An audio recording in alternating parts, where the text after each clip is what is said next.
This is the Minnesota State Capitol and the office of Tim Walz. I came here to ask people who they'll be voting for in a few short days. Not only did we go to the Capitol, but to Anoka County, the most contested county in all of Minnesota that many say decides the election. In this video, you will not only hear from residents but elected. Hello guys, how are you? What's up? I hope you are doing well. Today we are watching a video of a social experiment between Kamala Harris and Donald Trump. Who is the favorite personality of people and what people want to next president of USA? So don't forget to like and subscribe this channel. So let's start the video.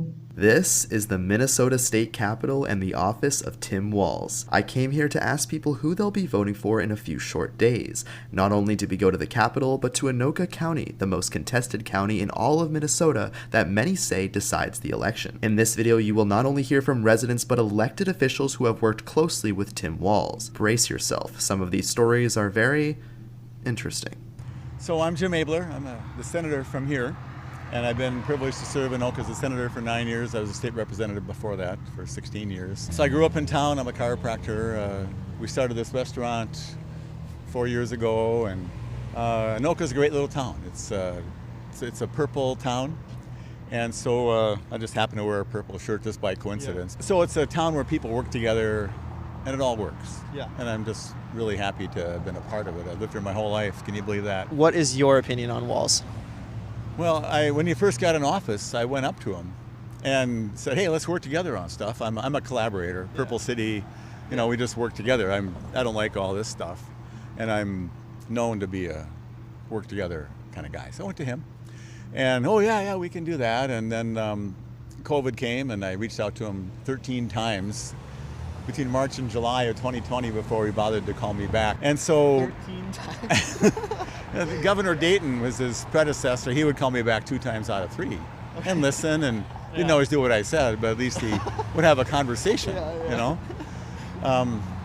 So Walz came in, and I got to know him a little bit and tried to work with him. I'm the Human Services Chair back in that time, working about seniors, people with disabilities, and all that stuff. And as I observed him, he ran as a kind of a moderate when he was a congressman down in the 1st District with the farmers and small businesses and greater Minnesota.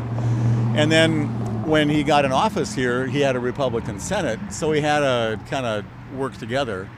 And then when it took over with the trifecta, with all 3 branches being Democrat, he was asked, he said, what do you call 34-33, which was the makeup of the Senate?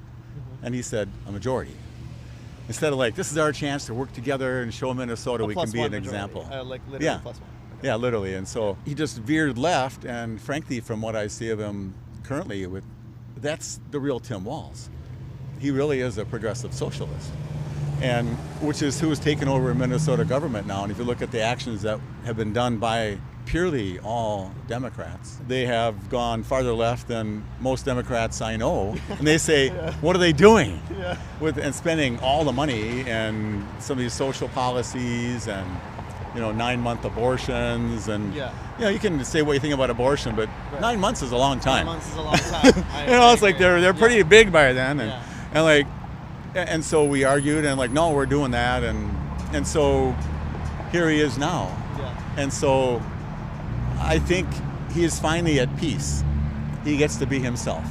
So the Democrats that saying that in Minnesota that are saying he's moving far left, are they still enthusiastic about it? Are they still going to vote for him? Or you think when the curtains close on the 5th, they might switch their mind? I know some people are not going to support him. I think the problem for the moderate Democrats is his opponent is a guy named Donald Trump. If it was Nikki Haley, Nikki Haley would carry Minnesota. Right. I think. Because of Kamala. And Minnesota is almost all red, except for Minneapolis, St. Cloud, Rochester, Duluth, and maybe a couple little spots, maybe more. Why is that? Like, I know you're talking about how the farmers, they're not so crazy about him, but why is it? Because it's not just Minnesota, right? I mean, we see it in New York, we see it in Boston, we see the cities are heavily Democrat, and the suburbs are Republican. In your eyes, why is that? In the suburbs, the kids have to read and do math. Since Governor Walz has come over, they've put more effort into making sure we understand diversity, equity, and inclusion to the loss of reading and math. Those scores have dropped under his watch. Not being political, they've gone down. Yeah. Less than half of the third graders in Minnesota can read and do math at grade level. Oh, that's crazy. And it's even more disproportionate when you get into the minorities. But there are pride flags and trans flags in the schools, so I maybe it makes up for the learning. They are almost making the trade. Yeah. And so you're trying to do diversity, equity, inclusion on a racial basis, maybe. And so your gift to them is that you're going to leave school and you can't read. And so I just talked to a principal.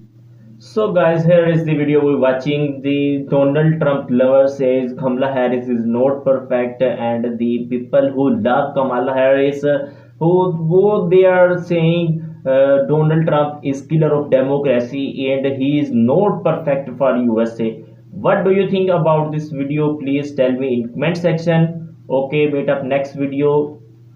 Goodbye.